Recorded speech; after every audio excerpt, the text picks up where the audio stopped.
Today I want to share with you some secrets I know about sewing threads. If you don't know this information, you may and will experience tension issues or other weird problems. It doesn't even matter if we are talking about a sewing machine, a serger, an embroidery machine, or even a longarm machine. All are equally affected by this. So, look here. The thread is wound onto spools in one of two ways. This one is stuck thread, and this one is cross-wound thread. Stuck thread is also known as parallel wound. The thread wound in the same direction, right on top of itself. Rows of thread lay parallel to each other around the spool. Cross-wound thread forms an X, kind of, around the spool. You can see it very well on this variegated thread. The thread is crossed over back and forth along the length of the spool. The majority of the threads on the market are cross-wound now, but Coats & Clark threads and some specialty threads from other brands are still stucked. So, what is the big deal?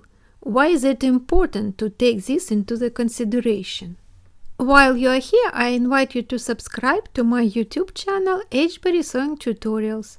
This channel is updated weekly with free sewing projects and tutorials. Stuck wound thread spools are meant to rotate on a sewing machine as the spool empties.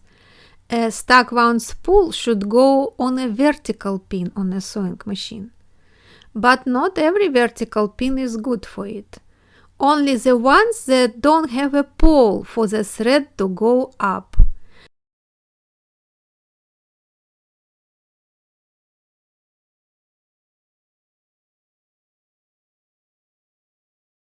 The thread should come from a side in this case. And we have these vertical pins for all vintage sewing machines and many newer ones, but very simple, like Janome 2212.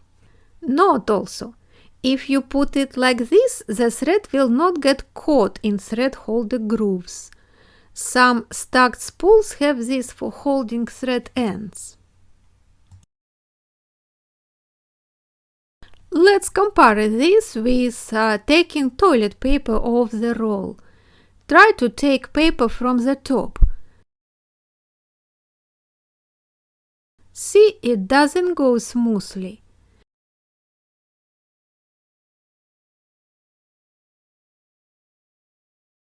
And it is the same if I put toilet paper like this, horizontally. You have to take the paper from the side. It's designed this way. The same is true for the stuck thread. It has to go from the side, and the spool will rotate when sewing machine is working. But many modern sewing machines have a vertical pin with a pole for the thread to go up. This is my Janome machine. See, there is no regular vertical pin, so I cannot use this stuck thread on my machine. The thread is going up from this vertical pin. You also cannot use this stuck thread on the machines with horizontal thread holders. The thread from stuck spools will not fit properly to the machine. Of course, you still can put stuck wound thread on a vertical pin with a pole, but be aware that you might have problems with broken thread and needle and other problems. If you don't sew fast and you put the sewing speed very low, you might get no problems. But if you sew fast, it's already a different story. Let me show you what may happen. So this thread is stuck wound. I place it on this vertical pin and it's supposed to go up now. This is regular threading on my Janome machine. I'm going to use the regular straight stitch. So this is how the thread is going, and now it is broken, doesn't go anymore.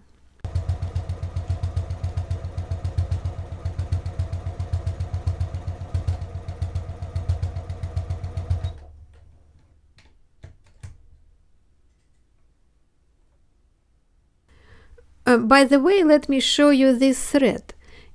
It's called Illoflex. I use it a lot for sewing knits, and I have lots of tutorials where I mention this thread. Check the links under the video. You should know about this thread and use it. Maybe you saw this thread in stores. This thread is stretchable. Look, it stretches. And the best thing about it is that you can put it in a bobbin, thread the sewing machine needle with it, and sew stretchy knits. But look, the thread is parallel wound. It's Coats and Clark thread. So if you don't want problems with your sewing machine, put it on a vertical pin that doesn't have a pole. My machine doesn't have a regular vertical pin, so I just make it like this, with this thin wooden stick. And when I place the stuck thread like this, I don't have problems with thread feeding.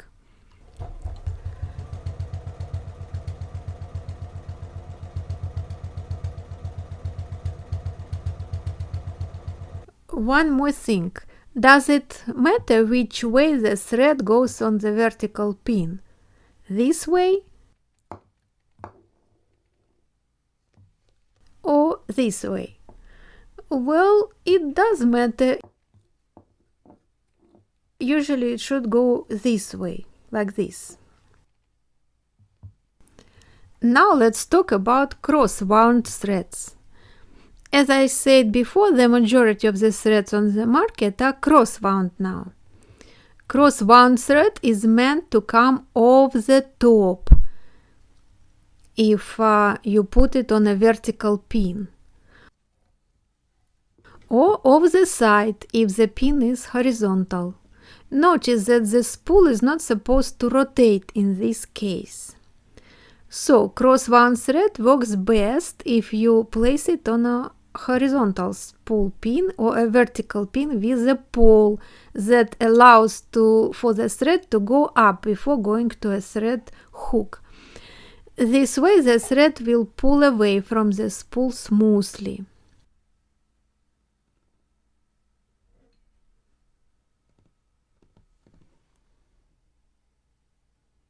So, what happens if you put cross-wound thread on a regular vertical spool pin without a pole? The machine will have to turn the spool, but the cross-wound spools are not made to rotate, and again you will have problems with sewing. So, I advise you to check your sewing machine and see for yourself what kind of threads you should buy so you don't have problems with your sewing machine.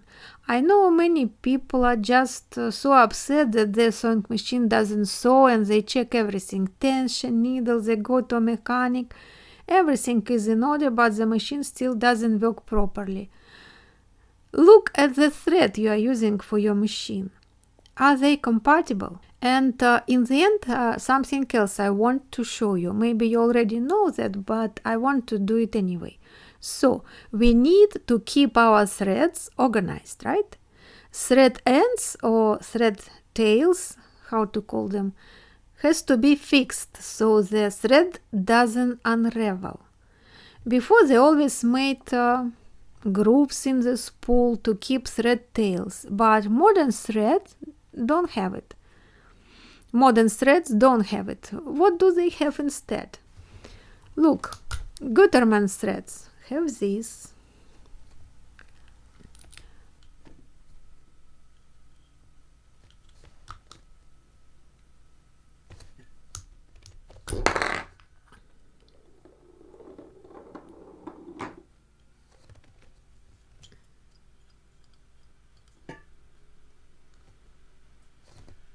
Embroidery threads have very nice closures usually.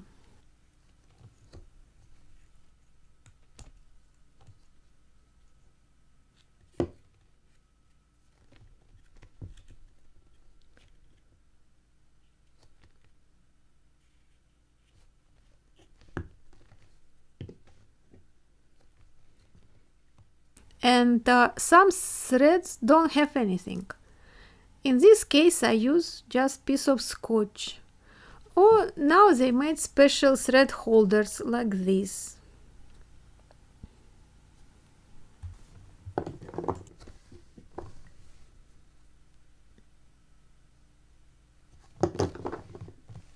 Coats and Clark are different and I don't like it. It breaks my nails.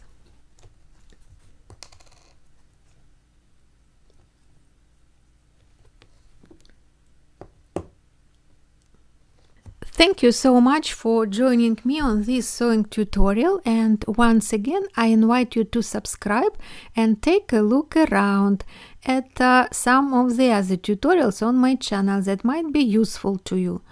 Please share this video and give it a thumbs up if you enjoyed it. Happy sewing!